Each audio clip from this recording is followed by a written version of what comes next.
બહાદુર દરજી.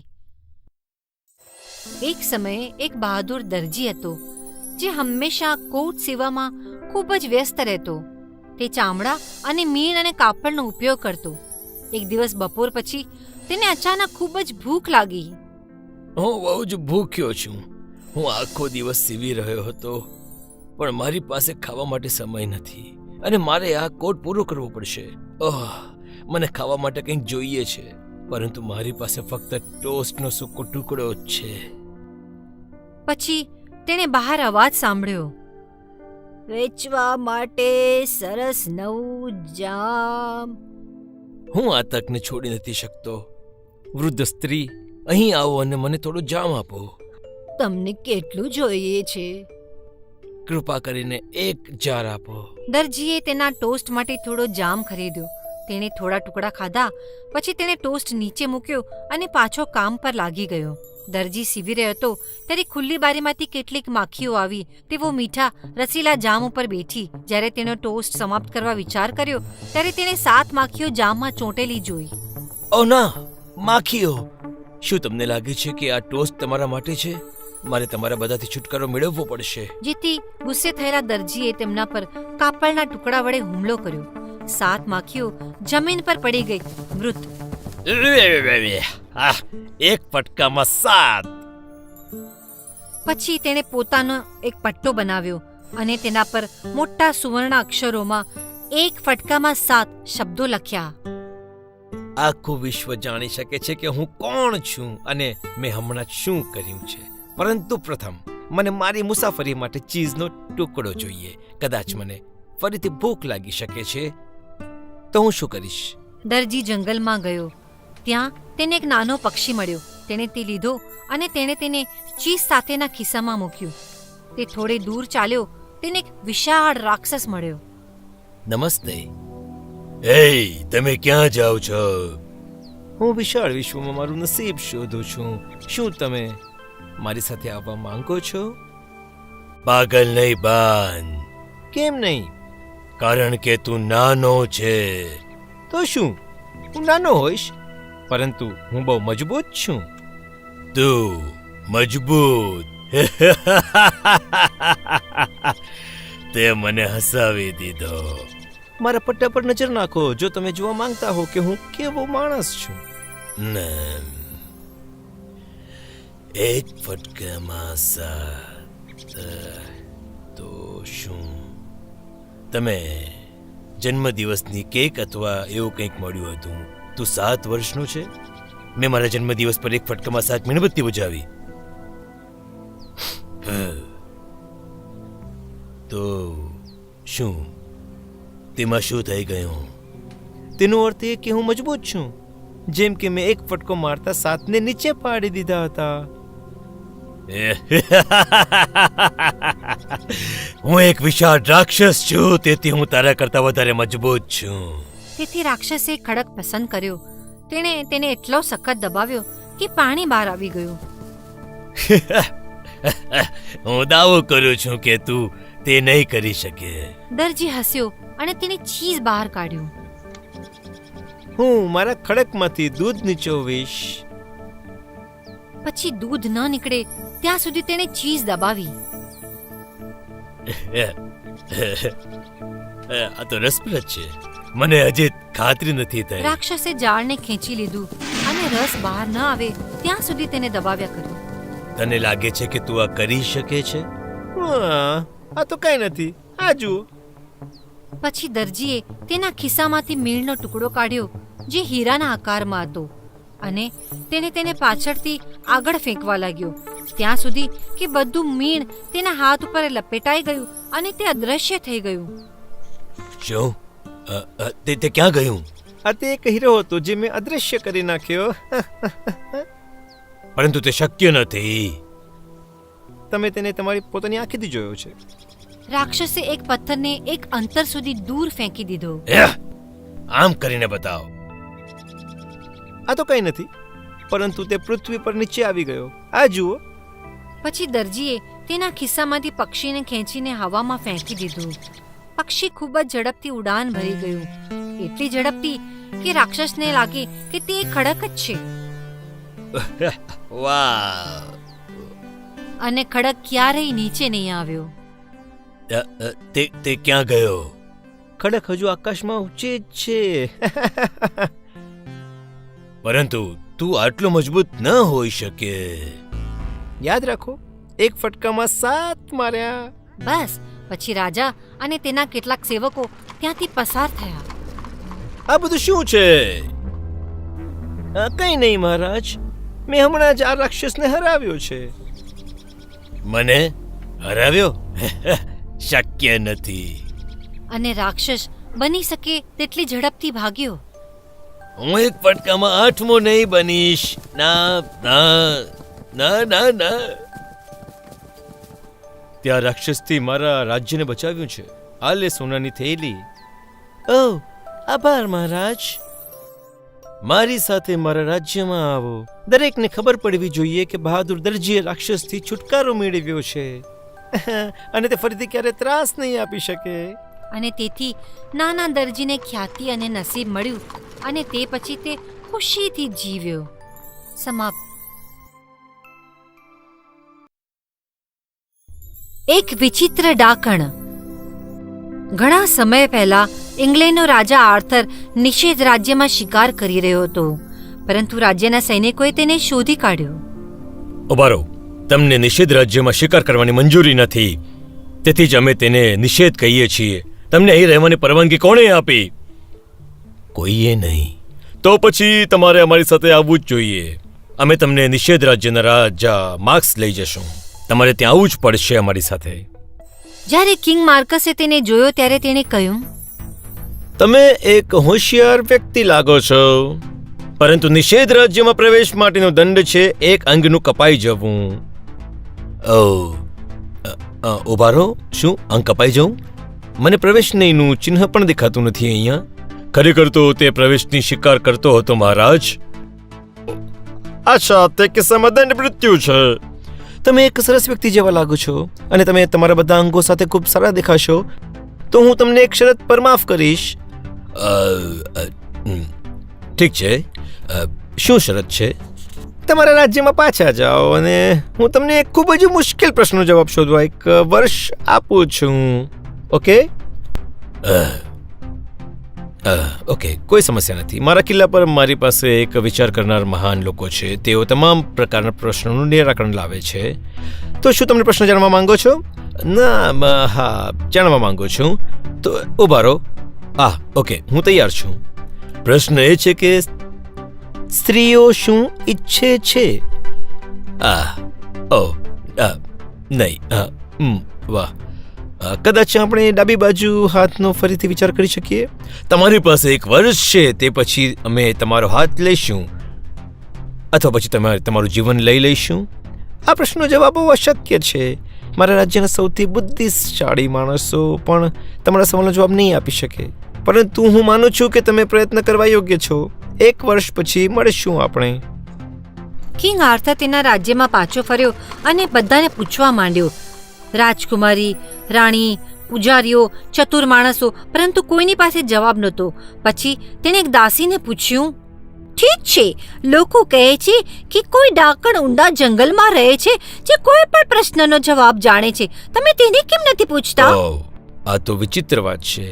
શા માટે ડાકણ જોડશે? મને ખરેખર ખબર નથી, પરંતુ તે એક સ્ત્રી છે અને લાગે છે તમે રાજ્યમાં બીજા બધાને પૂછ્યું છે, તેથી તે પ્રયાસ કરવા યોગ્ય છે. તે શું કિંમત લેશે? 1 અંગ કરતા ઓછું જ ને? 1 અંગ? કદાચ તેનાથી ઓછું. આટલા ફુગાવા અને ચલણના ઉતાર ચઢાવ પછી કેવું મુશ્કેલ છે. સારું, તો તેની પાસે જવાબ છે, તો મારે જવું જોઈએ. મને મારા અંગો ગમે છે. ફક્ત એકલા નહીં જતા, તમારા સૈનિકોને તમારી સાથે લઈ જાઓ. તે ખૂબ સારી વ્યક્તિ નથી. હું લઈ જઈશ. સલાહ માટે ધન્યવાદ. તે જ રાત્રે કિંગ આર્થર વૃદ્ધ ડાકણના ઘરે ગયો અને જ્યારે તે દરવાજો ઠોકવાનો હતો, ચૂડેલે દરવાજો ખોલ્યો. હું તમારી જ વાટ જોતી હતી. હું જાણું છું કે તમને ઉતાવળ છે. સારું. તમે જાણતા હો કે અહીંયા હું કેમ આવ્યો છું, તો પછી મને જવાબ જણાવો જલ્દી. શું તમે કિંમત ચૂકવવા તૈયાર છો? તમારી કિંમત જણાવો. મારે જે કરવાનું છે તે હું હમણાં જ કરીશ. તો તમને સોદો મંજૂર છે? હા. સોદો પાક્કો છે. હું તમારા મિત્ર ગ્વેન સાથે લગ્ન કરવા માંગુ છું. શું તમારું દિમાગ ખરાબ થઈ ગયું છે? તમારા તેની સાથે લગ્ન કરવાના વિચાર માત્રથી મને ઘિન આવે છે. તમે સોદો મંજૂર કર્યો, તમને યાદ નથી? તમે પોતાની અરીસામાં જોયો છે? તમે કદરૂપા છો. તમારી પાસે ફક્ત એક દાંત છે અને તમે શિકારી છો. તમે અત્યાર સુધીમાં સૌથી નિંદાકારક વ્યક્તિ છો. હું તમારા શ્રેષ્ઠ મિત્રને માટે બલિદાન આપવા માટે તૈયાર છું. તમે તેની સાથે વાત કરી લો. હું જાણું છું કે તમે પાછા આવશો. કિંગ આર્થર પાસે તેના મિત્ર સાથે વાત કરવા સિવાય કોઈ વિકલ્પ નહોતો. તો ઠીક છે મારા રાજા, આ વિકદરૂપી ડાકણ સાથે લગ્ન કરવું તમારા અંગોને બચાવવા માટે સમાન છે. આભાર ગ્વેન. હું માનું છું કે મારે તમને મારો જમણો હાથ કહેવું જોઈએ, કારણ કે તમે મારા અંગ અને બધાને સાચવી રહ્યા છો. તમે કહો છો, હું બધું સ્વીકારું છું અને તૈયારી કરે.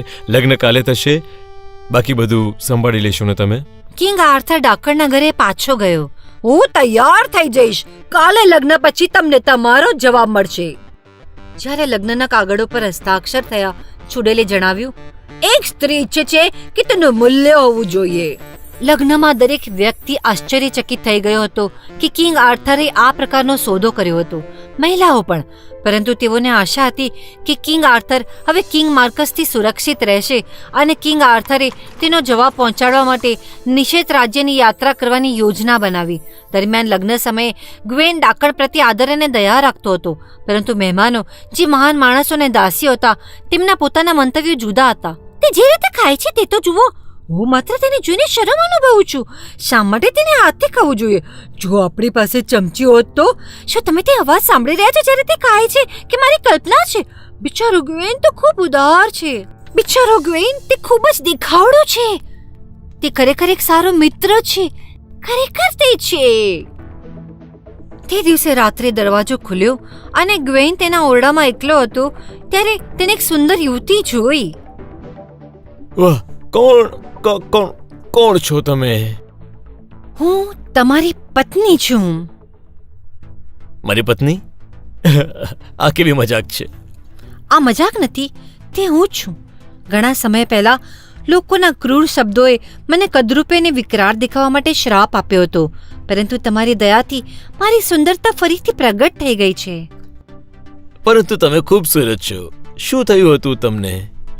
તમે મારી સાથે દયાળુ વર્તન કર્યું અને મને બતાવ્યું કે હું મૂલ્યવાન અને સુરક્ષિત છું. તેથી અડધો સમય હું ભયાનક દેખાઈશ અને બીજો અડધો સમય હું સુંદર દેખાઈશ, જેમ તમે હમણાં મને જુઓ છો. મારી પાસે શબ્દો નથી. શું એવી કોઈ રીત છે કે તમે હંમેશા સુંદર જ રહી શકો? ના, તમારે નક્કી કરવું પડશે કે હું દિવસનો કયો અડધો ભાગ સુંદર રહું અને કયા અડધા ભાગમાં હું કદરૂપી રહું. જ્યારે હું તમારી સાથે એકલી હોઉં ત્યારે કે જાહેરમાં હોઉં ત્યારે સુંદર દેખાઉં? મને વિચારવા દો. હું તમને થોડાક કલાકોમાં મારો નિર્ણય જણાવી દઈશ. તમે નક્કી કરો ત્યારે મને બોલાવજો. હા, હું બોલાવીશ. જ્યારે ડાકણ ખંડમાંથી નીકળી ગઈ ત્યારે ગ્વેને શું કરવું તે વિશે વિચારવા માટે કિલ્લાની નજીકના બગીચામાં ગયો. મારે શું કરવું જોઈએ? હું ચોક્કસપણે દિવસ વખતે કે સુંદર સ્ત્રી છું જેને દરેક લોકો જોઈ શકે, ખાસ કરીને મારા મિત્રો. રાત્રે પણ ખરેખર હું એક સુંદર છોકરી પસંદ કરીશ, ભયાનક ડાકણ નહીં. અથવા મારે વિરુદ્ધનું પસંદ કરવું જોઈએ એવું લાગે છે. થોડી વાર પછી ગ્વેને નિર્ણય લીધો. ફરીથી કિલ્લામાં ગયો અને સીધો તેના રૂમમાં ગયો જ્યાં તેની પત્ની પહેલાથી જ રાહ જોઈ રહી હતી. તમારો જવાબ શું છે? વાલી, હું નક્કી કરી શકતો નથી. આપણા લગ્નના દિવસે લોકોએ તમારા વિશે ઘણી નિંદાકારક વાતો કહી છે. હું ઈચ્છું છું કે તમને પાઠ ભણાવી શકું અને દિવસ દરમિયાન મારી સાથેની ખૂબસૂરત કન્યા બતાવી શકું, પરંતુ મારે કોને પ્રેમ કરવો જોઈએ તે માટે તેની મંજૂરી મને જરૂરી નથી. તેઓ શું કહે છે તેની મને પરવા નથી, પરંતુ તેઓ તમારા વિશે શું કહે છે તેની મને પરવા છે. જો કે તેથી તમે જાહેરમાં સુંદર રહી શકશો તે શ્રેષ્ઠ છે, જેથી તમે તમારી લાગણીને નુકસાન નહીં પહોંચાડે. પરંતુ જ્યારે હું તમારી સાથે એકલી હોઈશ ત્યારે હું ભયાનક દેખાઈશ. હા, પણ તે મને તમને પ્રેમ કરવાથી નહીં રોકી શકે. અન્ય લોકો તમારી બાહ્ય સુંદરતા જોઈ શકે છે અને હું જાણું છું કે તમે અંદરથી ખૂબ જ સુંદર છો. ઓ ગ્વેન, હું આશા કરતી હતી કે તમે તેમ જ કહેશો. મારા પરનો શ્રાપ હવે સંપૂર્ણ રીતે દૂર થઈ જશે, કેમ કે તમે મને પ્રેમ કરવાનું અને મહત્વ આપવાનું પસંદ કર્યું છે. પછી ભલે હું સુંદર હોઉં કે નહીં, અને તે કે તમે મને નુકસાન પહોંચાડવાને બદલે મને બચાવવા માટે તમારી ખુશી છોડવા તૈયાર છો.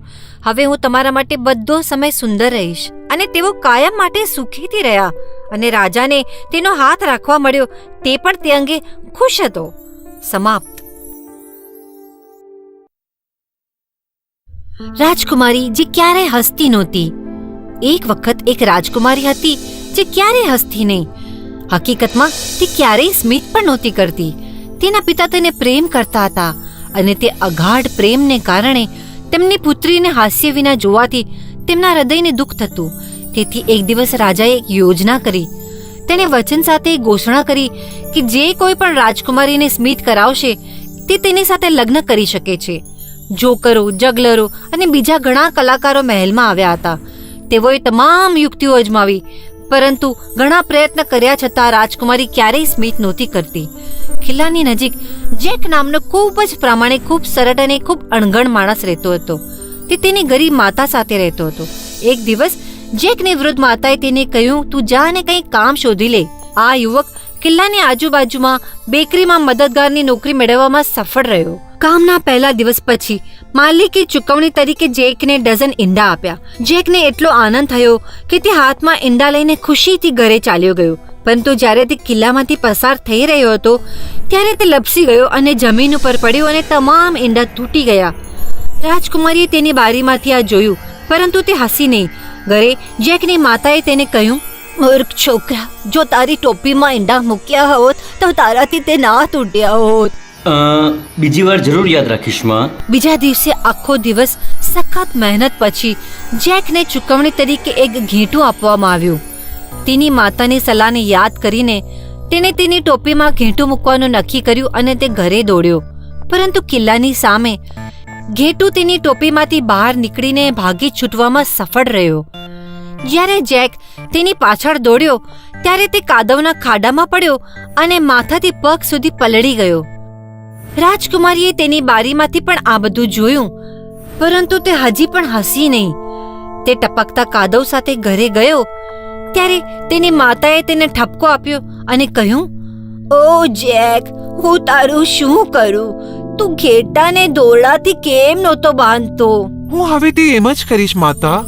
બીજા દિવસે જેકે વધુ મહેનત કરી, તેથી તેના માલિકે રાત્રિ ભોજન માટે ઘરે લઈ જવા માટે તેને ખૂબ મોટી માછલી આપવાનું નક્કી કર્યું. જેમ તેણે વચન આપ્યું હતું, જેકે માછલીને દોરડું બાંધ્યું અને તેના ઘરના રસ્તા તરફ ખેંચીને જવા લાગ્યો. પરંતુ જ્યારે શહેરની બિલાડીઓને માછલીની ગંધ આવી ત્યારે તેઓ જેકની પાછળ દોડીને આવી, પરંતુ તેણે ધ્યાન આપ્યું નહીં અને ટુકડો ટુકડો કરીને બિલાડીઓ આખી માછલી ખાઈ ગઈ. રાજકુમારીએ તેની બારીમાંથી આ રમૂજી દ્રશ્ય જોયું, પરંતુ તે હસી નહીં. માતા ફરી એક વખત નારાજ થઈને બોલી, તે શા માટે તારા માથા પર માછલી ન રાખી, મૂર્ખ છોકરા? આગલી વખતે તેવું જ કરીશ માતા. બીજા દિવસે જેકે પહેલા કરતા વધુ સખત મહેનત કરી અને તેને ઘરે લઈ જવા માટે ગાય આપવામાં આવી. તેણે માતાને કરેલું વચન યાદ રાખ્યું, તેથી તે ગાયની નીચે ગયો અને તેને ખભા પર ઉપાડીને તેને ઘરે લઈ જવાની કોશિશ કરી. આ સૌથી મનોરંજક હતું અને રાજકુમારી જે બારીમાંથી જોઈ રહી હતી તે આ જોઈને હસી પડી અને જોરથી હસવા લાગી. તે ખેમે કરીને પોતાના હાસ્યને રોકી નહીં શકી. રાજાએ તેની દીકરીના હાસ્યના પડઘા મહેલમાંથી સાંભળ્યા અને દોડીને આવ્યા. કોણ છે તે? કોણ છે જેણે મારી પુત્રીને આનંદિત કરી દીધી છે? એક માણસે, હે, તે હું છું. અને બીજા માણસે પણ, ના, તે હું છું, એમ કહ્યું. ના, તે પેલો માણસ છે, ગાય સાથે. રાજકુમારીએ જણાવ્યું અને તેણે જેક તરફ ઇશારો કર્યો. તરત તેને મહેલમાં લઈ જવામાં આવ્યો અને જેક શાહી દરબારમાં ઊભો રહ્યો. રાજા આનંદિત થયા અને તેણે જેક અને તેની માતાની પ્રશંસા કરી. ત્યાં તેમને એક મોટી મેજબાની મળી. થોડા દિવસો પછી જેકે રાજકુમારી સાથે લગ્ન કર્યા અને તેઓ કિલ્લામાં રહેવા ગયા. રાજકુમારી હંમેશા તેની સાથે હસતી અને તે બંને જીવનભર આનંદથી જીવ્યા. સમાપ્ત.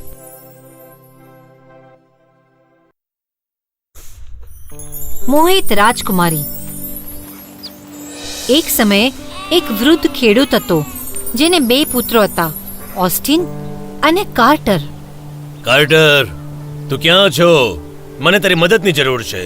બુઢા, મને ત્રાસ નહીં આપ. હું નિંદ્રા લઈ રહ્યો છું. ઓસ્ટિન, તે વાટ પર કામ ચાલુ રાખજે. હા પિતાજી. તે માણસ નગર જતો હતો ત્યારે તેણે વિચાર્યું, મારું દેવાળું નીકળે તે પહેલા મારે કંઈક કરવું પડશે. મારે ક્યાંક બેસીને કોઈ રસ્તો કાઢવો જ પડશે. તે ઝાડની નીચે બેઠો. 2 લોકો તેની બાજુમાં બેઠા હતા અને તેણે તેમની વાતચીત સાંભળી. રાજાની પુત્રી એક કિલ્લામાં બંધ છે. રક્ષકો એક ડ્રેગન અને વૃદ્ધ મહિલા છે. જે વ્યક્તિ રાજકુમારને બચાવવાની ઈચ્છા રાખે છે તેને 3 પરીક્ષાઓ આપવી પડશે. લોકો કહે છે કે તે ખૂબ સખત પરીક્ષા છે, બરાબર ને? અને જેઓ પરીક્ષા પાસ કરતા નથી તેને ડ્રેગન ખાઈ જાય છે. અને જો કોઈએ તે 3 પરીક્ષા પાસ કરી તો શું થાય છે? તે માણસ રાજકુમારી સાથે લગ્ન કરશે અને મહેલ અને તે ખજાનાના માલિક બની જશે. પછી ખેડૂતે વિચાર્યું, ઓહ, કાર્ટર તે કરી શકશે. તે 3 પરીક્ષા જરૂર પાસ કરશે. તે રાજકુમારી સાથે લગ્ન કરશે અને પછી રાજા બનશે. થોડા દિવસો પછી ખેડૂતે પોતાનો એકમાત્ર ઘોડો અને તેની એકમાત્ર તલવાર કાર્ટરને આપી અને તે રાજકુમારીને બચાવવા ગયો. કાર્ટર બેદરકારીથી બધી વસ્તુને તેની તલવારથી રસ્તામાં ઘા કરતો ગયો. છોકરાનું હૃદય ક્રૂર હતું. જ્યારે તે કીડીના માળા પાસેથી પસાર થયો ત્યારે તેણે તેનો નાશ કર્યો. જ્યારે તેણે તળાવમાંથી પાણી પીધું ત્યારે તેણે ત્યાં નાની બતકો પર પથ્થરો ફેંકી દીધા. અને જ્યારે કિલ્લો નજીક આવ્યો તેણે મધમાખીનો મધપૂડો જોયો અને તેને તલવારથી માર્યું. તે ભાગ્યો અને કિલ્લે આવ્યો. તેણે દરવાજે લાત મારી અને બૂમ પાડીને બોલ્યો, આ દરવાજો તરત ખોલો. હું ખૂબ જ થાકેલો છું. તારી આ હિંમત મને રાહ નહીં જોડો તો હું તને તોડી નાખીશ. અંતે એક મીઠા અવાજવાળી વૃદ્ધ મહિલાએ દરવાજો ખોલ્યો. કોણ ઠોકે છે? હું અહીં લગભગ 1 કલાકથી ઊભો છું. તમે બેરા છો? અરે ના, હું બેરી નથી. મારે રાજકુમારીને બચાવવી પડશે. મારે રાજા બનવું છે. તોબો. પ્રથમ તમારે 3 પરીક્ષામાંથી પસાર થવું પડશે. પરીક્ષા? પરીક્ષા શું છે? હું કાંઈ નથી ડરતો. હું આ સૂર્યમુખીના બીજને હવામાં ફેંકીશ. તે પવન દ્વારા ફેલાઈ જશે અને તમારે તેમને ભેગા કરીને આ બેગની અંદર મૂકવા પડશે, ફક્ત 1 જ કલાકમાં. તમને લાગે છે હું પાગલ છું? આ કેવી પરીક્ષા છે? હું 1 કલાકમાં પાછી આવીશ. અને વૃદ્ધ મહિલાએ બીજને હવામાં ફેંકી દીધા અને પછી દરવાજો બંધ કરી દીધો. આ શક્ય છે. હું તે બધા જ બીજ નહીં લાવી શકું. જ્યારે વૃદ્ધ મહિલા પાછી ફરી ત્યારે તેણે તેની બીજી કસોટી વિશે કહ્યું. તેણે ઊંડા તળાવમાં 12 સુવર્ણ વીંટી ફેંકી દીધી.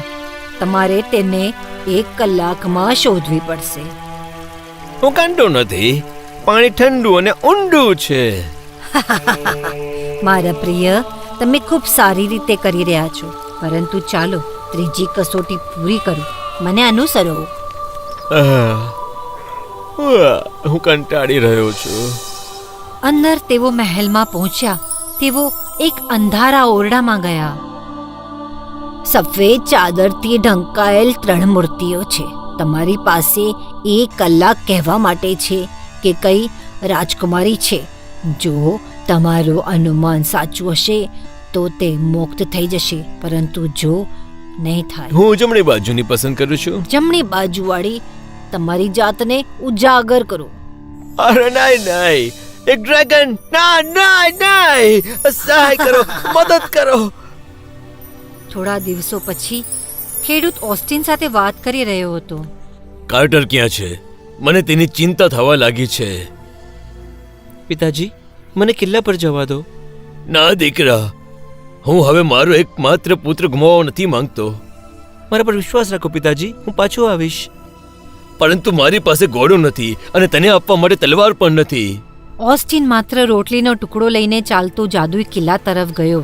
તેણે એક ઝાડ નીચે આરામ કરવાનું નક્કી કર્યું. ત્યાં તેણે કીડીનો માળો જોયો અને ઘણી બધી કીડીઓ તેને ફરીથી બનાવવાનો પ્રયાસ કરતી હતી. આવો બિચારી કીડીઓ, તમારા માળાને કોણે નાશ કર્યો? હું તમને ફરીથી બનાવવામાં મદદ કરીશ. જ્યારે તે સમાપ્ત થઈ ગયું ત્યારે તે થોડું પાણી પીવા માટે એક તળાવ તરફ ગયો. ત્યાં તેણે જોયું થોડીક બતક તરતી હતી. ઓ બિચારી અસહાય બતક, તમે ભૂખ્યા હોવા જોઈએ. આ મારી રોટલીનો ટુકડો ખાઈ લો. નાની બતક રોટલી ખાઈ ગઈ. પછી તેણે જમીન ઉપર એક મધમાખીનો મધપૂડો જોયો. તેણે તેને ઉપાડીને ઝાડમાં મૂક્યું અને તેણે જાદુના કિલ્લાની યાત્રા ચાલુ રાખી. તે ત્યાં પહોંચ્યો ત્યારે તેણે દરવાજો ખટખટાવ્યો. તમને શું કરવા માંગો છો પ્રિય? નમસ્તે, હું રાજકુમારીને બચાવવા માંગુ છું. તમે પ્રયત્ન કરી શકો છો. વૃદ્ધ મહિલા જમીન પર સૂર્યમુખીના બીજ ફેલાવે છે અને ચાલી જાય છે. દિશાનો વિચિત્ર અભાવ, પરંતુ મને લાગે છે કે હું આ કરી શકીશ. 35 મિનિટ પછી ઓસ્ટિન હાર માનવાનો હતો. પછી કીડીઓ તેની મદદ માટે આવી. તેઓ આભારી હતી કારણ કે તેણે તેમના કીડીના માળખાને ફરીથી બનાવવામાં મદદ કરી હતી. વાવ, તમે બધા એક પછી એક કૂચ કરીને આવ્યા. આભાર મારા સારા મિત્રો. બેગ ફરીથી બીજથી ભરેલી છે. પછી વૃદ્ધ મહિલા પાછી આવી. સારું, આ તો આશ્ચર્યજનક છે. બીજની સંપૂર્ણ થેલી. સારું, હવે તમારે બીજી પરીક્ષામાંથી પસાર થવું પડશે. આલો, તમારે આ 12 વીંટી શોધવી પડશે. વૃદ્ધ મહિલાએ વીંટીઓને પાણીમાં ફેંકી દીધી. ઓસ્ટિન પાણીમાં ગયો, પરંતુ તે ખૂબ જ ઊંડું હતું અને તે તળાવના તળિયે જાય તે પહેલા તેમાંથી કોઈ પણ વીંટી પકડી શક્યો નહીં. પરંતુ તે પછી તેણે પાણીની અંદર કંઈક તરતું જોયું. તે બતક હતા જે તેમને મદદ માટે આવ્યા હતા કારણ કે તેણે તેમની સાથે રોટલીનો થોડો ભાગ વહેંચ્યો હતો. ઓ, આભાર મારા સારા મિત્રો. હવે મારી પાસે બધી 12 વીંટી છે. તે સીધો વૃદ્ધ મહિલાને મળવા ગયો. 12 વીંટીઓ? આવું પહેલા ક્યારેય નથી બન્યું. કાંઈ વાંધો નહીં, મને અનુસરો. વૃદ્ધ મહિલાએ ઓસ્ટિનને ત્રીજી કસોટી વિશે સમજાવ્યું. જ્યારે તે 3 મૂર્તિ પર નજર કરી રહ્યો હતો ત્યારે તે સમજી શક્યો નહીં કે રાજકુમારી કઈ છે. તે બધા એક સરખા દેખાય છે. વિચારો ઓસ્ટિન, વિચારો. રાજકુમારી કઈ છે?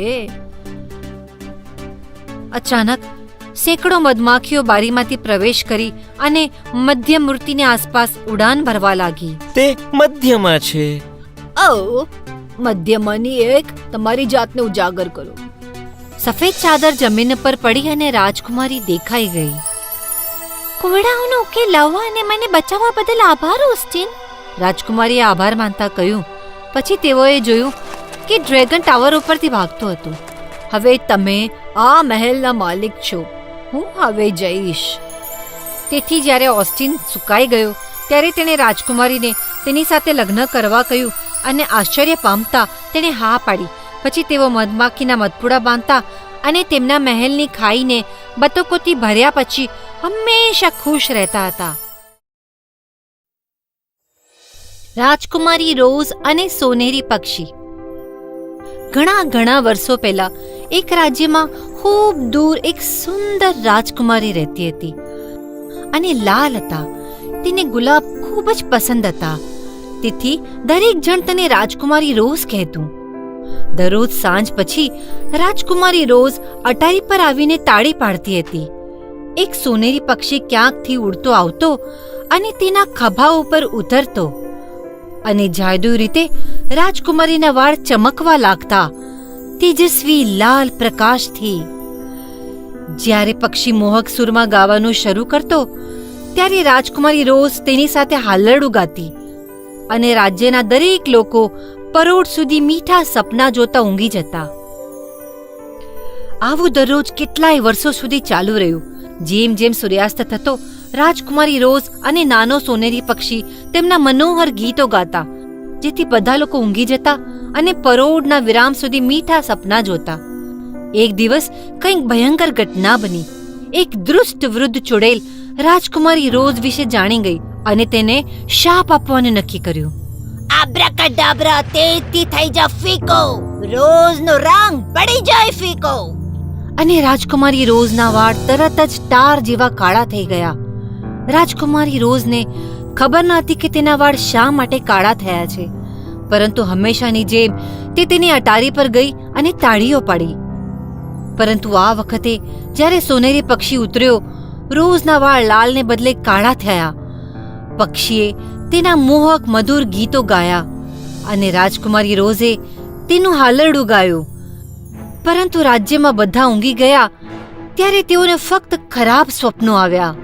અને બીજા દિવસે દુઃખી રાજકુમારીએ પક્ષીને પૂછ્યું, મને કહે સોનેરી પક્ષી, હું મારા લોકોને પરોઢ સુધી ફરીથી મધુર સપના જોતા કઈ રીતે કરી શકું? ગુલાબજળમાં કાળા વાળ. જવાબમાં પક્ષી બોલ્યું. રાજકુમારીએ વિચાર્યું કે આ એક વિચિત્ર સલાહ છે, પરંતુ તે કોઈ પણ રીતે તે કરવા માંગતી હતી, કારણ કે આખરે તે જાદુઈ વાત કરનાર પક્ષી હતું. તેણે બેઝનમાં પાણી ભર્યું અને તેની સપાટી પર ગુલાબની પાંખડીઓ છાંટી. પછી તેણે તેના વાળને ગુલાબજળમાં ડુબાડ્યા અને તે તરત જ ફરીથી લાલ થઈ ગયા. તે દિવસે સાંજે જ્યારે પક્ષી તેના ખભા પર ઊભેલું હતું ત્યારે તેના વાળ લાલ પ્રકાશથી આકાશ ફરી એકવાર વાળ ઝગમગી ઉઠ્યું. રાજકુમારીએ તેનું હાલરડું ગાયું અને રાજ્યના દરેક લોકો ઊંઘી ગયા અને પરોઢ સુધી મીઠા સપના જોયા. દુષ્ટ ચુડેલ ખૂબ ગુસ્સે થઈ ગઈ હતી. તેનો શ્રાપ તૂટી ગયો હતો, તેથી તેણે ફરીથી પોતાના દુષ્ટ શ્રાપને નાખવાનું નક્કી કર્યું. આબ્રાકાડાબ્રા તેજથી થઈ જાય ફીકો, રોઝનો રંગ પડી જાય ફીકો. અને રાજકુમારીના વાળ ફરી ટાર જેવા કાળા થઈ ગયા. પરંતુ આ સમયે ચુડેલ ઝડપથી તેની ઉડતી સાવરણી પર ઉડી અને સમગ્ર રાજ્યમાંથી ગુલાબના બધા ફૂલ ચોરી ગઈ. ચાલો જોઈએ, હવે તમે મારો શ્રાપ તોડી શકો છો કે નહીં? તેણે ગુસ્સે ભરાયેલા અવાજમાં કહ્યું.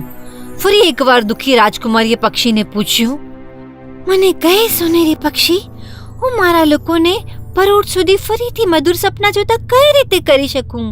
ગુલાબજળમાં કાળા વાળ. જવાબમાં પક્ષી બોલ્યું, પણ મને ગુલાબ ક્યાંથી મળશે? ગુલાબજળમાં કાળા વાળ. પક્ષી બોલ્યું અને તેણે દૂર ઉડાન ભરી. રાજકુમારીને ખબર ન હતી કે શું કરવું. તે એટલી ચિંતિત હતી કે તેની આંખોમાં આંસુ ભરાઈ ગયા અને તેનો એક આંસુ એની અટારીથી નીચે જમીન ઉપર પડ્યો.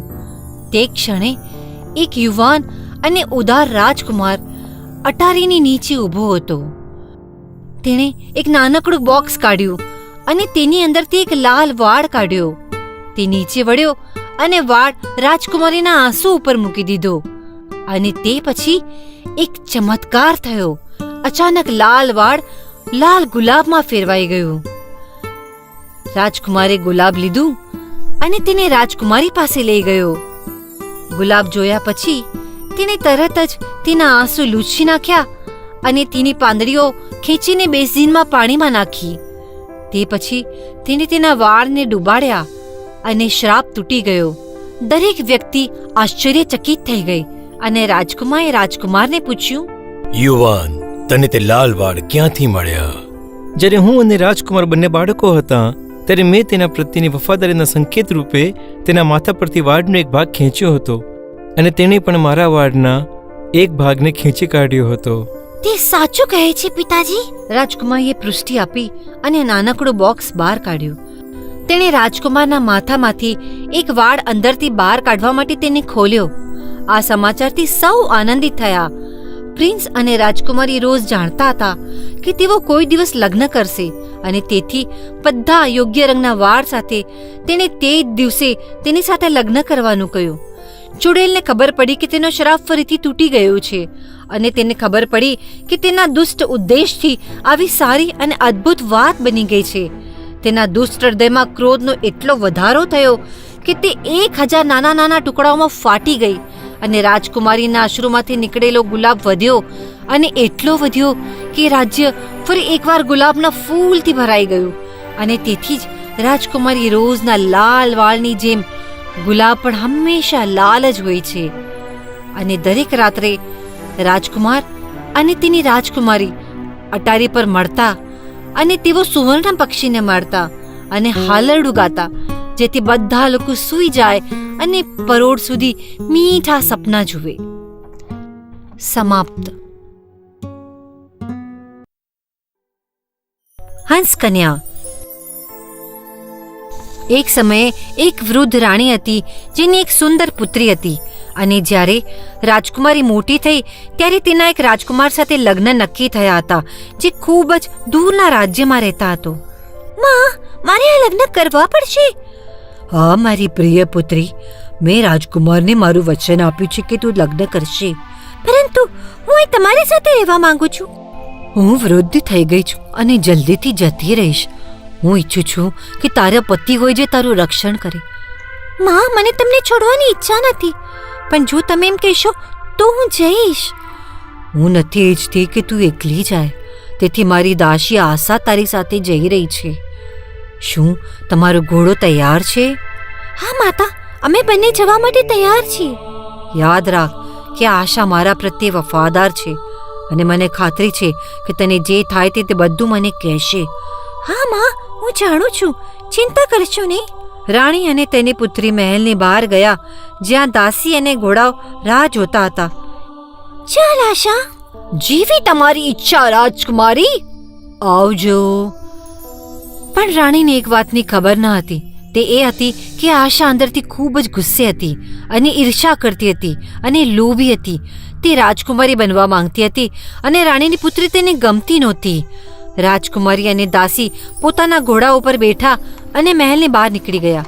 ઘણા કલાકોની મુસાફરી પછી રાજકુમારીને તરસ લાગી. તેણે પોતાની દાસીને કહ્યું, કૃપા કર આશા, મને નદીમાંથી થોડું પાણી લાવી આપ.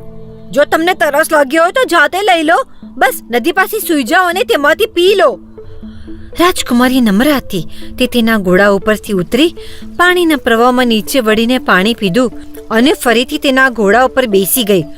ત્યારે દાસીએ કહ્યું, હવેથી હું ઓર્ડર આપીશ અને તમારે તેનું પાલન કરવું પડશે. હવે તમારો ડ્રેસ ઉતારો ને મને આપો અને તમે મારો ડ્રેસ પહેરો. હું હવે રાજકુમારી છું. મને વચન આપો, તમે આ વિશે કોઈને નહીં કહો, નહીંતર તમને તેનો પસ્તાવો થશે. હું વચન આપું છું. તેથી નોકરાણીએ રાજકુમારીનો પહેરવેશ પહેર્યો અને રાજકુમારીનો ઘોડો ચલાવ્યો. ઘોડાને લાગ્યું કે તેને સાચી રાજકુમારીને લઈ જવી જોઈએ અને તેથી તે આશાના આદેશોનું સંપૂર્ણ પાલન કરતો નથી. પરંતુ આખરે બંને મહિલાઓ શાહી મહેલમાં આવી પહોંચી, જ્યાં રાજકુમાર તેમને મળવા માટે બહાર આવ્યા. મારા મહેલમાં આપનું સ્વાગત છે પ્રિય રાજકુમારી. આ છોકરી કોણ છે? તે મારી દાસી છે. તે મારા રાજ્યથી મારી સાથે પ્રવાસ કરી રહી છે, પણ મને તે પસંદ નથી. તમે તેને તમારા રાજ્યમાં કામ કરવા માટે મૂકી શકો છો. હવે તે મારા કોઈ કામની નથી. ઠીક છે, મારી પાસે એક નાનો છોકરો છે જેનું નામ કોનરાડ છે, જે હંસની સંભાળ રાખે છે. હું માનું છું કે તે તમને મદદ કરશે. ઓ, અને તેની પહેલા કૃપા કરીને મારા ઘોડાને મારી નાખો. શું? કેમ? તે બહુ જ સરસ ઘોડો લાગે છે. હું તેના કારણે રસ્તા પર મરી ગઈ હોત. આશાને ખબર હતી કે પ્રિન્સેસનો ઘોડો ખરેખર જાદુઈ બોલતો ઘોડો છે અને તે કોઈને કહી શકે છે કે તે રાજકુમારી નથી. હું તમારા ઘોડાને મારી શકતો નથી, પરંતુ જો તમે ઈચ્છો તો હું એને લોકઅપમાં મૂકી શકું છું. આભાર. કાંઈ વાંધો નહીં. અને ઘોડો એવી જગ્યાએ પુરાઈ ગયો હતો જ્યાં કોઈ તેને ફરીથી જોઈ ના શકે. બીજા દિવસે આશા રાજકુમારીને જોવા ગઈ. હા, તમે ફરીથી તમારો ઘોડો ક્યારેય નહીં જુઓ. તમે મારી સાથે એવું વર્તન કેમ કરો છો? કામ કરતા રહો અથવા હું રાજકુમારને કહીશ કે તમારાથી છુટકારો મેળવે. નોકરડી ત્યાંથી નીકળી ગઈ અને રાજકુમારી રડવા લાગી. અચાનક એક વૃદ્ધ તબેલાનો રખવાડ વ્યક્તિ તેની પાસે આવ્યો અને કહ્યું, ચિંતા કરશો નહીં, હું જાણું છું કે તમારો ઘોડો ક્યાં છે. હું તમને ત્યાં લઈ જઈશ જ્યાં તેઓ તેને રાખે છે. ઓહ, આભાર સારા માણસ. ત્યાં કોનરોડ ઝાડની પાછળ છુપાયો હતો અને આખી વાતચીત સાંભળતો હતો. તેણે વિચાર્યું, આ રસિક લાગે છે. હું પણ ત્યાં આવીશ અને કદાચ રાજાને પણ આ વિશે ખબર પડવી જોઈએ. રખીવાળ રાજકુમારીને ઘોડો જોવા લઈ ગયો. કોનરાડ તેની પાછળ છુપાયો હતો. આપણે પહોંચી ગયા છીએ. હવે તમારે ખૂબ કાળજી રાખવી પડશે. હું લઈશ. વૃદ્ધ માણસ ત્યાંથી ચાલ્યો ગયો અને રાજકુમારી તે જગ્યા હતી જ્યાં તેનો ઘોડો હતો. કોનરાડ તેની પાછળ ગયો. તેણે ઘોડો જોતા જ કહ્યું, ઓ બિચારો ઘોડો, તેઓએ તારી શું હાલત કરી. મારી આપણા રાજકુમારી, તમે પણ વેદના ભોગવી રહ્યા છો. જો તમારી માતાને જાણ થાત તો તેનું હૃદય ભાંગી પડત. જ્યારે તેણે જોયું કે તે ઘોડો બોલી શકે છે ત્યારે કોનરાડ આશ્ચર્યચકિત થઈ ગયો. ઓ આ શું? હું જોઈ રહ્યો છું ઘોડો વાત કરી શકે છે.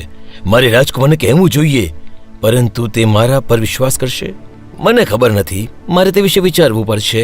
જ્યારે તે આ વિશે વિચારતો હતો, રાજકુમારી ત્યાંથી ચાલી ગઈ. બીજા દિવસે બધું સામાન્ય હતું. રાજકુમારીએ તેના સોના જેવા વાળમાં કાંસકો ફેરવવાનું શરૂ કર્યું. કોનરાડ થોડો વાળ ખેંચવા માંગતો હતો. કોનરાડ, મને પરેશાન કરવાનું બંધ કરો. મારા વાળ છોડી દો. પરંતુ તમારા વાળ બહુ સુંદર છે. શું તમે ઈચ્છો છો કે હું ચોટલો બનાવી આપું? ના, બસ કરો કોનરાડ. પણ મને તમારા કેટલાક વાળ જોઈએ છે. મને એકાંતમાં રહેવા દો. રાજકુમારીએ ચીસો પાડી અને પછી તે પવન સાથે વાત કરવા લાગી.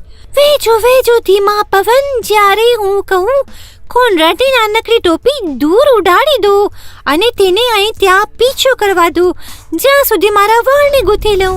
અને એવો જોરદાર પવન આવ્યો કે તેણે રાજ્યભરમાં કોનરાડની ટોપી ઉડાડી દીધી અને તેને તેની પાછળ દોડવાની ફરજ પડી. જ્યારે તે પાછો આવ્યો ત્યારે તેણે તેના વાળને કાંસકો કરવાનું પૂરું કર્યું હતું.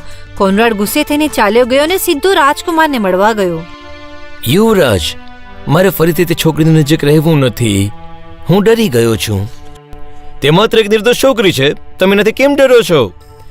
ના યુવરાજ, મને લાગે છે કે તે ચૂડેલ છે. ખૂબ જ ખરાબ ચૂડેલ. એક ચૂડેલ? તારે સૌ પ્રથમ આ વાત મને કરવી જોઈતી હતી. ચાલ, મને બધું કહી દે. ઠીક છે યુવરાજ, તે દિવસે હું... કોનરાડે રાજાને રાજકુમારી અને તેના ઘોડા વિશે જે બધું જાણતો હતો તે જણાવ્યું અને જે રીતે પવને તેની ટોપી ઉડાવી દીધી હતી. હવે ઘરે જા કોનરાડ, હું બધું સંભાળી લઈશ. બીજા દિવસે રાજકુમાર ઘોડો હતો તે જગ્યાની નજીક છુપાયો અને રાજકુમારી ઘોડાને મળવા આવે ત્યાં સુધી તે રાહ જોતો રહ્યો. ગુડ મોર્નિંગ મારા પ્રિય ઘોડા. ગુડ મોર્નિંગ મારી પ્રિય રાજકુમારી. જો તમારી માતાને ખબર હોત કે તમે શું સહન કરી રહ્યા છો તો તેનું હૃદય ભાંગી જાત. રાજકુમારે વાર્તાલાપ સાંભળ્યો, પરંતુ તેણે એ પણ જોયું કે કોનરાડ રાજકુમારીને કેવી રીતે હેરાન કરે છે અને પવન કેવી રીતે તેની ટોપી ઉડાવી દે છે. પછી કોઈ તેને જોઈ ના શકે તે રીતે તે ચાલ્યો ગયો. બીજા દિવસે તેણે નોકરના કપડામાં રહેતી છોકરી સાથે વાત કરવાનું કહ્યું, જે વાસ્તવિક રાજકુમારી હતી. મહારાજ, તમે મારી સાથે વાત કરવા માંગો છો? હા, મને મહેરબાની કરીને માફ કરો. કોણ પરેશાન કરી રહ્યું છે? મારો મતલબ છે કે હું તમને જોઈ રહ્યો છું. તમે વિશ્વાસ રાખી શકો છો મારા પર? રાજકુમારી ખૂબ જ રડી પડી. પછી તેણે દિલ ખોલીને બધી વાત કરી. તેણે બધું જ કહી દીધું. રાજકુમારી ધ્યાનથી સાંભળીને કહ્યું, બહુ ખોટું થયું. હું જાણતો હતો કે સ્ત્રીમાં કંઈક તો ખોટું હતું. તમારી દાસી આશા સજાને પાત્ર છે. તે કાયમ માટે જેલમાં બંધ રહેશે અને હું તમારી સાથે લગ્ન કરીશ. ઓ રાજા, આભાર. પણ મારા ઘોડાનું શું? તેની ચિંતા નહીં કરો, તે મુક્ત થઈ જશે. બીજા દિવસે લગ્ન મહેલમાં ધામધૂમથી ઉજવાયા. સરસ મિજબાની થઈ અને શાહી દંપતી હંમેશ માટે ખુશીથી જીવ્યું. સમાપ્ત. વરુ અને 7 નાની બકરી. એકવાર એક સમયે એક સુંદર ઝૂંપડીમાં એક વૃદ્ધ બકરી માતા રહેતી હતી. તેને 7 નાના સુંદર બાળકો હતા.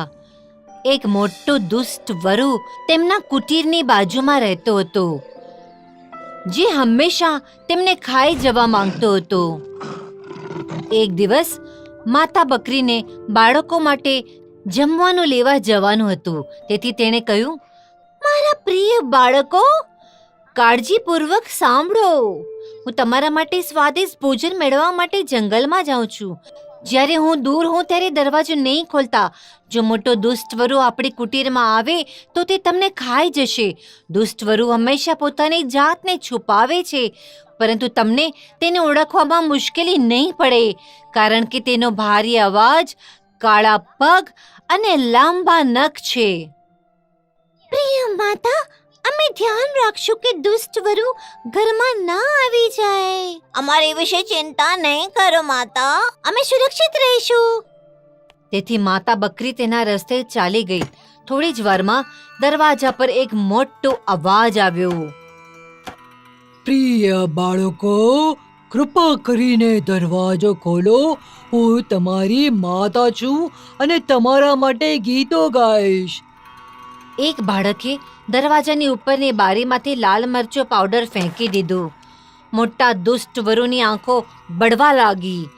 તે તેની આંખો જરાય ખોલી નહોતો શકતો અને તે મદદ માટે અહીં અને ત્યાં દોડવા લાગ્યો.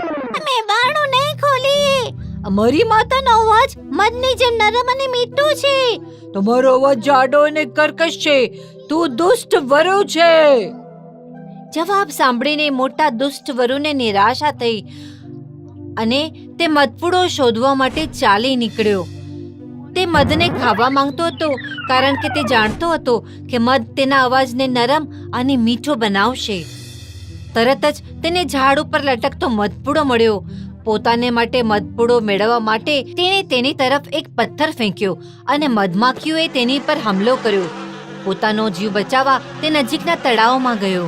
થોડા સમય પછી જ્યારે મધમાખીઓ ચાલી ગઈ તેણે બધું મધ ખાઈ લીધું અને બકરીની ઝૂંપડી તરફ પાછો ફર્યો અને ફરીથી બારણું ઠોક્યું. પ્રિય બાળકો, હવે તમે બારણું ખોલો. હું તમારી પ્યારી માતા છું. ખાતરી રાખો. જો તમે અમારી માતા છો તો તમારા પગને બારણાની તળમાં મૂકો જેથી અમે તેને જોઈ શકીએ. વરુએ નાના બકરાએ આપેલી સૂચના મુજબ કર્યું. તેણે પગને નીચેની તળમાંથી દેખાડ્યો.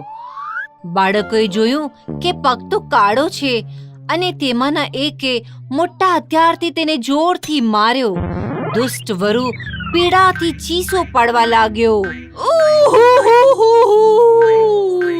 ના, તું અમારી માતા નથી. અમે બારણું નહીં ખોલીએ. અમારી માતાના પગ સફેદ છે અને તારા કાળા છે. ચાલ્યું જા અહીંથી દુષ્ટ વરુ. આ સમયે મોટો દુષ્ટ વરુ ખરેખર નિરાશ થયો હતો. હવે તે ઘંટીવાળાને મળવા ગામ તરફ દોડ્યો અને તેને શોધવા લાગ્યો. જ્યારે તે ગામમાં પ્રવેશ્યો ત્યારે ગ્રામજનોએ તેને તેના પર પથ્થર ફેંકીને ભગાડી દીધો. પરંતુ તે ઘાયલ થઈને પણ ઘંટીવાળા સુધી પહોંચી ગયો. ગર સાંભળ ઘંટીવાળા, મારા પગ પર થોડો લોટ નાખ, નહીતર હું તને આખો ખાઈ જઈશ. ઘંટીવાળો વરુથી એટલો ભયભીત હતો કે તેણે જે કહ્યું તે પ્રમાણે તેણે કર્યું. પછી મોટો દુષ્ટ વરુ બકરીની ઝૂંપડી પર ગયો અને ફરીથી બારણા પર ઠોકી અને કહ્યું, પ્રિય બાળકો, હવે તમારે બારણું ખોલવું જ પડશે. હું તમારી માતા છું. હવે મસ્તી ન કરો.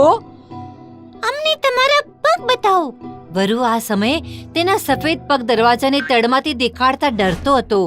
ધ્રુસતા ધ્રુસતા પગ અંદર નાખ્યો અને બાળકોએ લાંબા તીક્ષ્ણ નખ જોઈ લીધા હતા. તેથી તેમાંનો એક ઉંદરને પકડવાનું છટકું લઈને આવ્યો અને થોડી જ વારમાં વરુ તેના પગ પર જકડાઈ ગયેલા ઉંદરના છટકાને લીધે પીડાથી રડવા લાગ્યો.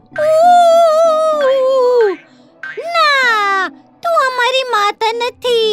તારા નખ દુષ્ટ મોટા વરુ જેવા છે. જા, અહીંથી ચાલ્યો જા. વરુ આ સમયે ખૂબ જ ગુસ્સે થયો હતો અને તે આ હકીકતને સહન નહોતો કરી શકતો કે બાળકો તેના કરતા વધુ હોશિયાર છે. તે તેમને કોઈ પણ કિંમતે ભોજન બનાવવા માંગતો હતો. તેથી તે ફરી પોતાના ઝૂંપડામાં ગયો. નખ કાપવાનું સાધન લઈને તેણે નખ કાપી નાખ્યા. ત્યારબાદ તેણે તેમને યોગ્ય રીતે ઘસી નાખ્યા જેથી કરીને તે લાંબા અને તીક્ષ્ણ ના લાગે. તે ફરીથી બકરાની ઝૂંપડી પાસે આવ્યો અને બારણા પર ટકોરા માર્યા અને કહ્યું, તમે તોફાની બાળકો, બારણું ખોલો, નહીતર તૈયાર રહો. આ વખતે હું તમને નહીં છોડું. અમને તમારા પગ બતાવો માતા. વરુએ તેના પગ નીચેની તળમાંથી અંદર નાખ્યા. તે ખૂબ ભયભીત હતો કારણ કે તે જાણતો નહોતો કે આ વખતે શું થવાનું છે. તેનો પગ સફેદ હતો, તેના પર લાંબા નખ નહોતા અને તેનો અવાજ પણ તેની માતા જેવો મીઠો હતો. તેથી બાળકોએ આ વખતે વિચાર્યું કે આ ખરેખર તેમની માતા હતી અને તેઓએ બારણું ખોલ્યું. સ્વાગત માતા. આખરે તમે ઘરે આવી ગયા. મોટો દુષ્ટ વરુ દાખલ થયો અને બધા નાના બાળકો પોતાને છુપાવવા માટે ભાગી ગયા. પ્રથમ બાળક ટેબલ નીચે છુપાઈ ગયો, બીજો એક પથારી નીચે છુપાવા ગયો, ત્રીજો ઓવનની અંદર છુપાયો, ચોથું બાળક કુંડાની નીચે છુપાય છે, પાંચમું બાળક કબાટમાં ચડી જાય છે, છઠ્ઠો હાથ ધોવાના ટબની નીચે છુપાય છે અને છેલ્લું ઊંચા ઘડિયાળમાં છુપાય છે. વરુ તેમનામાંના દરેકનો શિકાર કરે છે અને તેમને ખાઈ જાય છે, સિવાય કે સૌથી નાનો જે ઘડિયાળમાં હતો. પછી વરુ બહાર ગયો અને લીલા ઘાસ ઉપર લાંબો થયો. તે થાકેલો હતો, તેનું પેટ ભરેલું હતું, તેથી તે ઊંઘી ગયો. જ્યારે માતા બકરી જંગલમાંથી પાછી ઘરે આવી ત્યારે તેણે જોયું કે ઘરનું બારણું ખુલ્લું છે અને કોઈ પણ ઘરમાં નહોતું. ઓહ, બારણું ખુલ્લું છે. અહીંયા શું થયું હશે? ટેબલ અને ખુરશીઓ તેમની જગ્યાએ ન હતા. વોશ ટબ તૂટી ગયો હતો અને પથારી ફાડી નાખવામાં આવી હતી. મારા પ્રિય બાળકો ક્યાં છે? પ્રિય માતા, હું અહીં ઘડિયાળમાં છું. માતા બકરાએ નાની બકરીને બહાર આવવામાં મદદ કરી. તેને ખબર હતી કે વરુએ તેના પ્રિય બાળકોને કેવી રીતે ખાઈ લીધા છે. પછી તે ઝૂંપડીમાંથી બહાર નીકળી ગઈ અને ઘાસ ઉપર જ્યાં વરુ સૂતો હતો ત્યાં ગઈ. જેવું બકરીએ મોટા દુષ્ટ વરીને જોયું ત્યારે તેને પેટમાં કંઈ હાલતું જોયું. મારા બિચારા બાળકો હજી પણ જીવંત છે. મારે તેમને પાછા મેળવવા જોઈએ. તેથી તેણે નાના બાળકને કાતર અને સોય અને કેટલાક દોરા લાવવા માટે ઘરે મોકલ્યો. તેણે ઝડપથી વરુના પેટને કાતરથી કાપ્યું અને તેમાંથી એક બાળકનું માથું બહાર આવ્યું. ત્યારબાદ અન્ય એક વરુના પેટમાંથી બહાર આવ્યો અને આમ એક પછી એક કરીને 6 બાળક બહાર નીકળી ગયા. જાઓ, મને નાણામાંથી કેટલાક મોટા પથ્થરો લાવી આપો. હા માતા, જલ્દી કરો. 7 નાના બાળકો નદી તરફ દોડી ગયા અને તરત જ 7 મોટા પથ્થરો સાથે પાછા આવ્યા. તેઓએ આ પથ્થરોને દુષ્ટ વરુના પેટમાં મૂકી દીધા. હું વરુને ધીમે ધીમે અને શાંતિથી સીવું છું, તેથી તે જાગી ના જાય. ટૂંક સમયમાં જ તેણે વરુના પેટને સીવી લીધો અને થોડા સમય પછી જ્યારે દુષ્ટ વરુ જાગી ગયો ત્યારે પેટની અંદરના પથ્થરો તેને ખૂબ જ ભારી લાગ્યા. આ નીચે શું નમી રહ્યું છે? ચક્કરને જેમ માથું ભમી રહ્યું છે. તે બધા નાના હાડકાં હોવા જોઈએ, પરંતુ હવે તે લાગે છે જાણે ભારે પથ્થરો. તેથી તે થોડું પાણી પીવા માટે નદી તરફ ગયો, પરંતુ જેવો તે પાણી પીવા નીચે નમ્યો તે પથ્થરોના ભારને કારણે જે તેના પેટમાં પડ્યા હતા તે ઊંડા પાણીમાં પડીને ડૂબી ગયો. સમાપ્ત.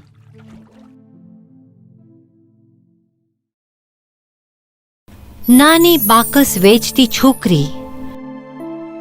કડકડતી ઠંડી સાંજ હતી. નવા વર્ષની પૂર્વ સંધ્યાએ બરફની વર્ષાએ આકાશને ભરી દીધું હતું અને નીચે ગામને અંધકારથી ભરી દીધું હતું. ઓ મારી પ્રિય દીકરી, મને માફ કરજે.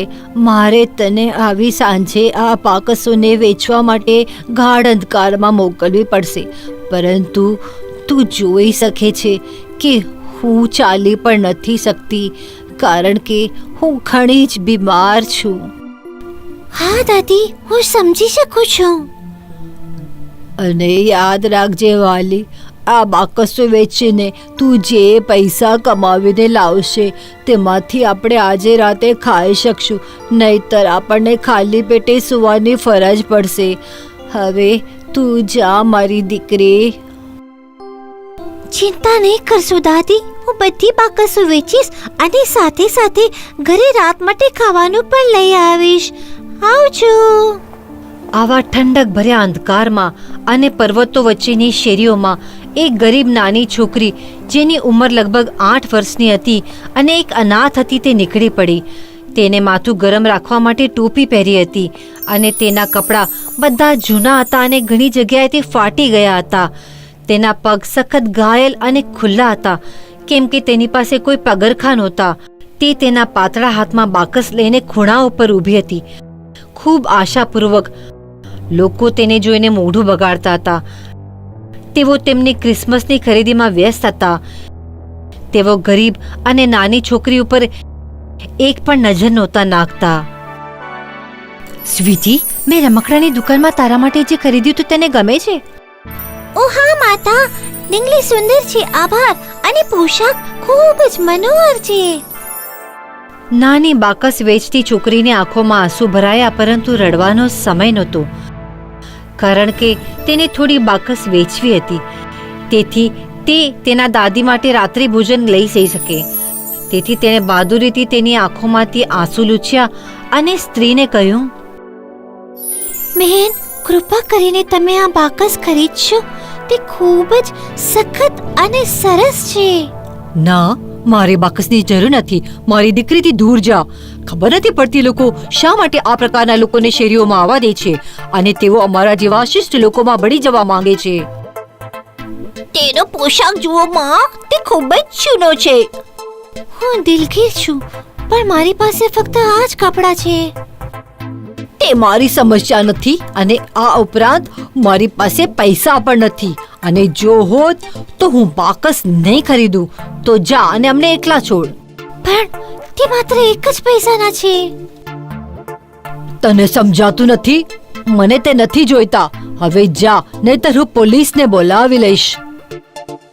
નાની બાકસ વેચતી છોકરી ધ્રુજવા લાગી.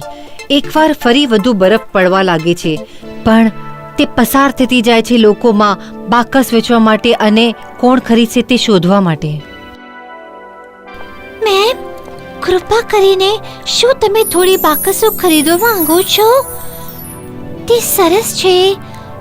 તમે જાણો છો, જ્યારે તમે પ્રગટાવશો ત્યારે તમારી ઈચ્છાઓ પૂરી થશે. આ બકવાસ છે. આ તો પરીકથાઓ છે. પરંતુ મેમ, કૃપા કરીને એક તો ખરીદો. તેનો પ્રકાશ તમને સૌથી સુંદર ક્રિસમસ આપશે. મેં તને કહ્યું ને, મને તેની જરૂર નથી. હું સાચું કહું છું, દરેક અલગ અલગ છે. મારે આજે બાકસો જોઈતી નથી. તું ઘરે કેમ નથી જતી? આજની રાત બહુ ઠંડી છે. હું નથી જઈ શકતી મેમ. મારા માતા પિતા નથી અને મારી દાદી ખૂબ જ બીમાર છે. મારી પાસે તેના માટે દવા અથવા ખોરાક ખરીદવા માટે કોઈ પૈસા બચ્યા નથી. મારી પ્રિય, હું તને મદદ કરી શકત, પરંતુ મારી પાસે પણ ખર્ચવા માટે પૂરતા પૈસા નથી. કદાચ કોઈ બીજું તારી પાસેથી ખરીદશે. કદાચ. બાકસ વેચતી છોકરીને આશા ડૂબવા લાગી, કેમ કે ઠંડો પવન વધુ તીવ્ર બન્યો હતો અને તેના નાજુક શરીરની આસપાસ વીંટળાઈ રહ્યો હતો.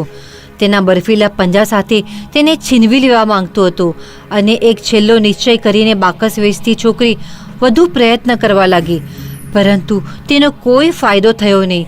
છેવટે એકલતાની લાગણી અને પરાજિત થયેલી તે ઠંડીથી અનિયંત્રિત કંપન કરતી ફૂટપાથ પરથી નીચે સરકી ગઈ.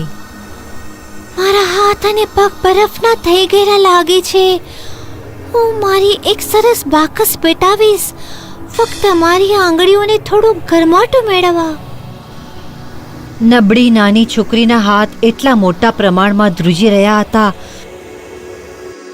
કે તે બાકસ પેટાવવા માટે અસમર્થ હતી. થોડા સમય અને ઘણા પ્રયત્નો પછી તે એક જ કાંડી પ્રગટાવે છે અને તેના આશ્ચર્યની સાથે બાકસની કાંડી લોખંડના ચૂલામાં ફેરવાઈ ગઈ અને નાની છોકરી જલ્દીથી ગરમી મેળવવા માંડી. તેણે તેની નાની બરફની સળીઓ જેવી આંગળીઓ સ્ટોવની નજીક મૂકી. તે ખૂબ જ ખુશ હતી, પરંતુ થોડી ક્ષણો પછી તેની બાકસ પર બરફના કરા પડ્યા અને તેને આવરી લીધા. તેથી તે ઊભી થઈ અને ફરી એકવાર તેના બાકસ વેચવાનો પ્રયાસ કર્યો, પણ એક પણ બાકસ અત્યાર સુધી વેચાઈ ન હતી. અચાનક તેણે એક અવાજ સાંભળ્યો.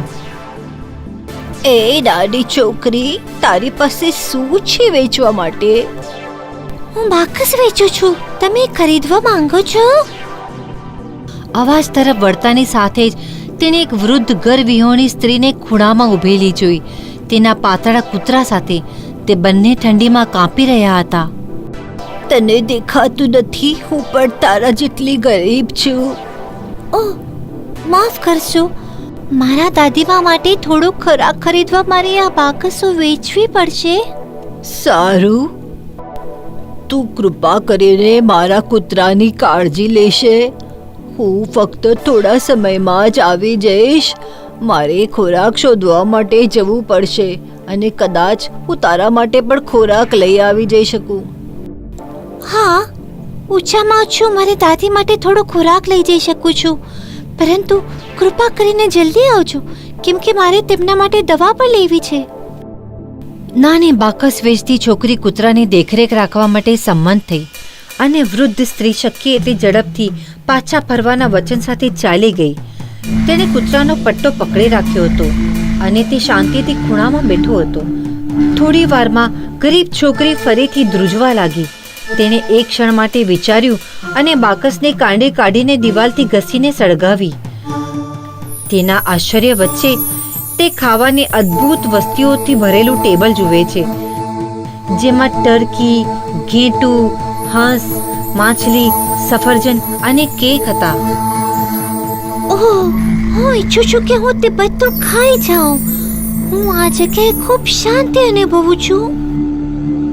જેવી તે કેકના ટુકડા પાસે પહોંચી, બાકસની જ્યોત બુઝાઈ ગઈ અને બધું ચાલ્યું ગયું. તે ખૂબ નિરાશ થઈ ગઈ.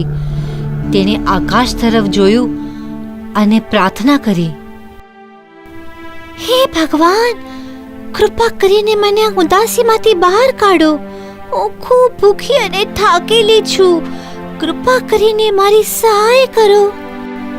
તે જ સમયે તેણે આકાશમાંથી એક તારો પડતો જોયો અને તેને કંઈક એવું યાદ આવ્યું જે તેની દાદીએ તેને કહ્યું હતું.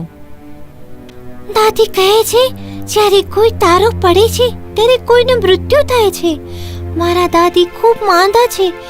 શું તેનો અર્થ છે કે મેં મારી દાદી ગુમાવી દીધી? ઓહ, આખી દુનિયામાં બીજા કોઈ કરતા તે વધારે પ્રેમ મને કરતી હતી. તેણે બીજી કાંડી બહાર કાઢી અને તેને પ્રગટાવી. તે તેની દાદીને જોઈને આશ્ચર્યચકિત થઈ ગઈ, જે તેની સામે ઊભી હતી. ઓહ દાદી, તે તમે છો? હા દીકરી, હું તારા માટે જ અહીં આવી છું. નાનકડી બાકસ વેચતી છોકરી તેની દાદીને જોઈને ખુશ થઈ ગઈ, પરંતુ તે ચેતી ગઈ હતી કારણ કે તેણે જોયું તેની દાદી હવામાં તરતી હતી. હવે ડર નહીં દીકરી, હું સલામત અને સારી છું. તારે હવે મારા વિશે ચિંતા કરવાની જરૂરત નથી. બાકસ વેચતી છોકરી દાદીને તેણે બાકસ વેચવાના કેટલા પ્રયત્ન વિશે કહેવા માટે મોઢું ખોલ્યું ત્યારે જ બાકસની જ્યોત ફરી એકવાર બુઝાઈ જાય છે અને તેના દાદી અદૃશ્ય થઈ જાય છે. આ સમયે બિચારી છોકરી તેના તમામ બાકસને એક જ સાથે પ્રગટાવે છે, કેમ કે તેની દાદી ફરીથી અદૃશ્ય થઈ જાય તેવું તે ઈચ્છતી ન હતી. અને પ્રકાશ ખૂબ જ તેજસ્વી હતો. તે સૂર્યપ્રકાશ હતો. તેની દાદીમાં તેની સામે ફરી આવી અને તે હસતી નાની છોકરીને પ્રેમથી જોતી હતી. દાદી, હું ખૂબ જ ડરી ગઈ છું. હું હવે અહીં રોકાવા નથી માંગતી. કૃપા કરીને મને પણ તમારી સાથે લઈ જાઓ. હા પ્રિય, હું તને મારી સાથે લઈ જઈશ. તારો હાથ મને આપ. દાદીએ નાની છોકરીનો હાથ હાથમાં લીધો. પછી તેને તેના હાથમાં ઉંચકી લીધી. તે બંને આકાશ તરફ ઊંચે ઉડવા લાગ્યા. મારી વાલી દીકરી, હવે તને કેવું લાગે છે? ઓહ દાદી, હવે મને અદ્ભુત લાગે છે. મને ભૂખ લાગશે નહીં અને ઠંડી પણ નહીં લાગે. હું પીછા જેટલી હળવાશ અનુભવું છું. દાદી ફરી હસી પડ્યા અને તે બંનેએ સ્વર્ગ તરફ ઉડાન ભરી અને તે ક્ષણમાં આકાશમાંથી એક નાનો તારો પડી ગયો. બીજે દિવસે જ્યારે સૂર્ય ફરી ઉગ્યો હતો ત્યારે નાની બાકસ વેચતી છોકરી તેના હાથમાં બળી ગયેલી બાકસો અને સંતોષકારક સ્મિત સાથે તેના ચહેરા પર આરામ સાથે જમીન ઉપર બેઠી હતી. ઘણા લોકો નાની બાકસ વેચતી છોકરી પર એક નજર નાખતા, જે ફૂટપાથ પર નિર્જીવ પડી હતી. તેઓ બધાએ શોક વ્યક્ત કર્યો, કેમ કે તેમની નજરમાં તેનું જીવન એક પ્રકાશનું કિરણ હતું જે બુઝી ગયું હતું. સમાપ્ત. બરફની રાણી. ગેરડા એક યુવાન છોકરી હતી જે તેની દાદી સાથે રહેતી હતી. તેનો મંગેતર તેની બાજુમાં જ રહેતો હતો. તેનું નામ કેય હતું. ગરડાના ઘર અને કેયની વચ્ચે એક નાનકડો રસ્તો હતો. ગરડા અને કેએ તેમના શાશ્વત પ્રેમના પ્રતીક તરીકે ત્યાં લાલ ગુલાબ વાવ્યા હતા. તેઓ હંમેશા લગ્ન કરવાની વાત કરતા રહેતા. પછી એક શિયાળાના દિવસે તેઓ તેમના ગુલાબના છોડની બાજુમાં બેઠા હતા, જ્યારે ગરડાની દાદી બોલી, જો બરફની રાણી તેના કણો ભેગા કરે છે. ગરડા અને કે બારી તરફ દોડી ગયા. કેએ બારીમાંથી બરફની રાણી તરફ જોયું અને તેની જીભ બહાર આવી ગઈ. આવું નહીં કર કે, જો તે તને જોઈ જશે તો તે કદાચ તારી પાછળ આવશે. તે પછી તે બારીમાંથી ઉપર ચડી ગયો અને તેના સૂવાના ઓરડામાં ગયો, જે તેના ઘરમાં હતો અને ગરડાના ઘરની બાજુમાં હતો. તે રાતે કે સૂવા માટે તૈયાર થઈ રહ્યો હતો ત્યારે તે તેની એક બારી તરફ જાય છે અને બહાર જુએ છે. તેને એક અનોખા દેખાતા બરફના કણો જોયા અને જોયું કે તે ઝડપથી મોટા અને મોટા પ્રમાણમાં વધી રહ્યા હતા, ત્યાં સુધી કે તે બરફની રાણી બની ગયા. તેણે તેના હાથમાં તુર્કીની મીઠાઈની એક થાળી પકડી રાખી હતી. કે રોકાઈ શક્યો નહીં. તેણે થાળીમાંથી એક મુઠ્ઠી મીઠાઈ છીનવી લીધી. જેવી તેણે લાલચથી મોઢામાં રાખવાનો પ્રયત્ન કર્યો, તે સ્ત્રીએ તેને કાંડામાંથી પકડ્યો અને તેને બારીમાંથી ખેંચીને અને તેની ગાડી ઉપર નાખી દીધો. તેના ઘોડાઓ અચાનક ચાલવા લાગ્યા. કે ખૂબ ગભરાઈ જવો જોઈતો હતો, પરંતુ મીઠાઈઓએ તેની અક્કલ અને સમજશક્તિ કુંઠિત કરી દીધી હતી. બીજા દિવસે સવારે જ્યારે ગરડા કેઈને મળવા આવી ત્યારે તે ત્યાં નહોતો. તેને દરેક જગ્યાએ જોયું. તે નીચે દોડીને ગામ ચોકમાં ગઈ અને તે રડી પડી. તમે કેને જોયો છે? તમે જોયો છે મારા કેને? પરંતુ કોઈએ તેને જોયો ન હતો. તે ક્યાં ગયો હતો તે કોઈને ખબર નહોતી. મારા કેને મરવા ના દો, કૃપા કરીને મારા કેને મરવા ના દો. મને નથી લાગતું કે તે મર્યો છે. ગરડાએ ઉપર જોયું. તે એક નાની ચકલી બેઠી હતી. જ્યારે અમે ભોજનની શોધ કરીએ છીએ ત્યારે અમે છત ઉપર ઊંચે બેસીએ છીએ. અમે બધું જોઈ શકીએ છીએ. અમે તેને જોયો હોત, પણ તે કદાચ નદીમાં પડ્યો હશે. હું જઈને નદીની પરીને પૂછું છું. ગરડાના હૃદયમાં આશાનું એક નાનકડું કિરણ પ્રગટ્યું. જો તે ડૂબી ગયો હશે તો નદીની પરી જાણતી હશે. તેથી તે નદીની નજીક ગઈ અને બૂમો પાડી. નદી, નદી, મારો કે અહીં આવ્યો હતો. શું તે તમારા ઊંડા પાણીમાં પડીને ડૂબી ગયો છે? અને નદીની પરી પાણીમાંથી ઉપર આવી, તેના ચહેરા પર એક મીઠા સ્મિત સાથે, અને કહ્યું, ઓ મીઠી છોકરી, ના, તારો કે અહીં નથી આવ્યો. હવે રડ નહીં. પછી તે ક્યાં છે? કાશ હું જાણતી હોત દીકરી, પરંતુ ત્યાં એક વૃદ્ધ ચુડેલ છે જે મારા કિનારાની બાજુમાં રહે છે. તે કદાચ તારી પર મહેરબાની કરશે, પરંતુ તારે સાવધ રહેવું જોઈએ. હું મારા પ્રેમ માટે કંઈ પણ કરીશ. તમે મને ત્યાં લઈ જઈ શકો છો? કેમ નહીં? બસ તે એક નાનકડી હોડીમાં બેસી જા.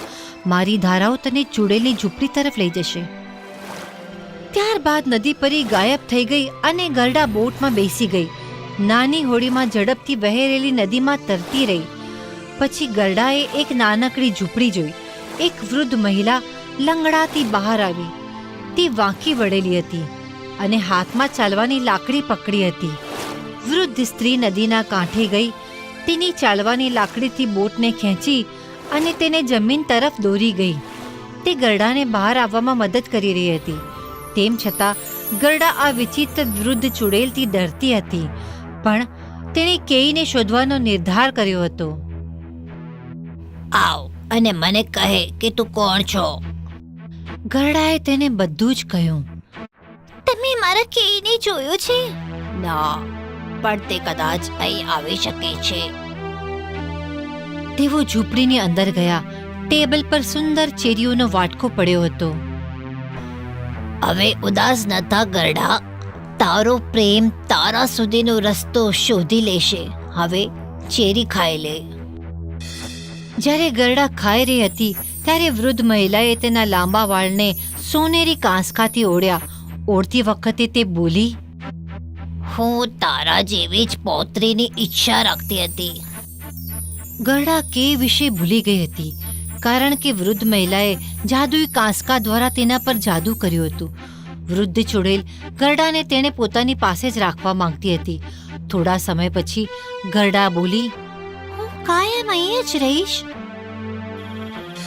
પરંતુ એક દિવસ જ્યારે તે બગીચામાંથી ત્યારે ગરડાએ લાલ ગુલાબ જોયા.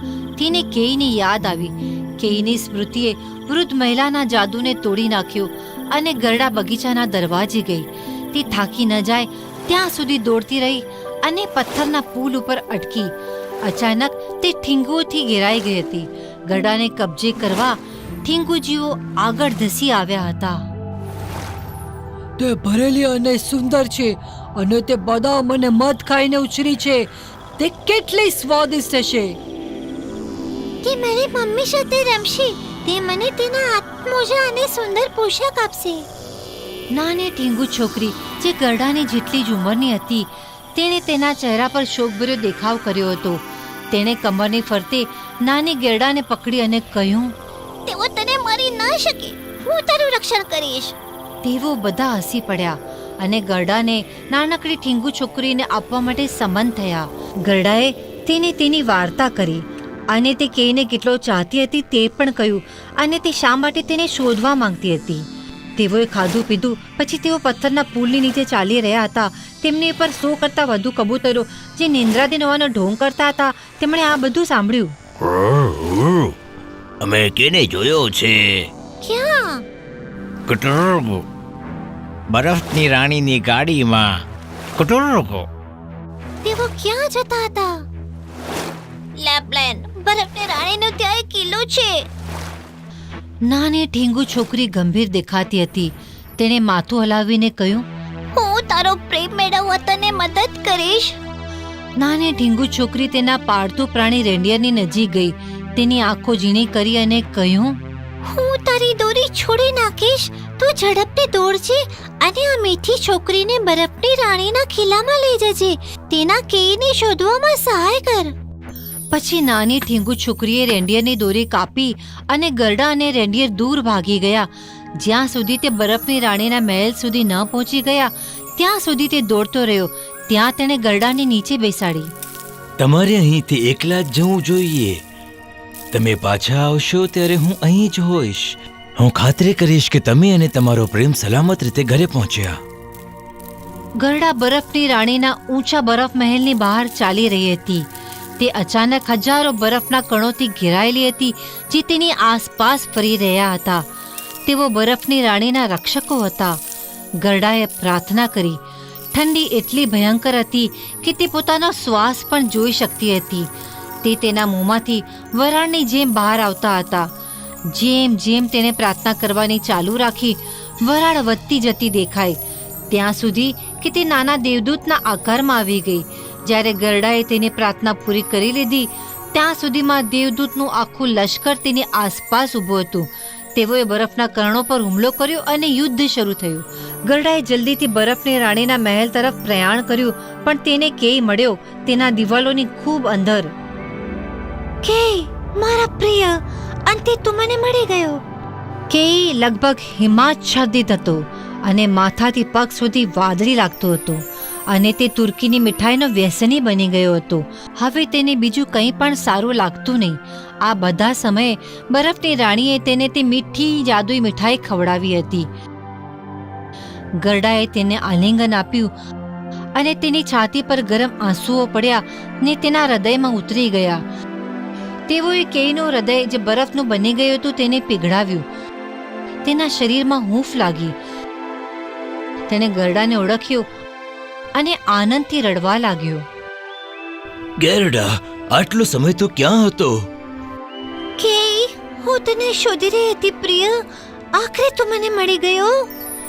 તેઓ એકબીજાને ભેટી પડ્યા અને ખુશી અને આનંદથી રડતા હતા. વફાદાર રેન્ડિયર તેમની રાહ જોતો હતો. તેઓના આવતાની સાથે જ તે નીચે બેસી ગયો અને તેમને તેની પીઠ ઉપર ચડવા દીધા. આનંદ અને કૃતજ્ઞતા સાથે તેમની આંખોમાં ખુશીની ચમક લઈને તેઓ ઘરે ગયા. પછી તેઓએ લગ્ન કરી લીધા અને હંમેશા ખુશ રહેવા લાગ્યા. સમાપ્ત.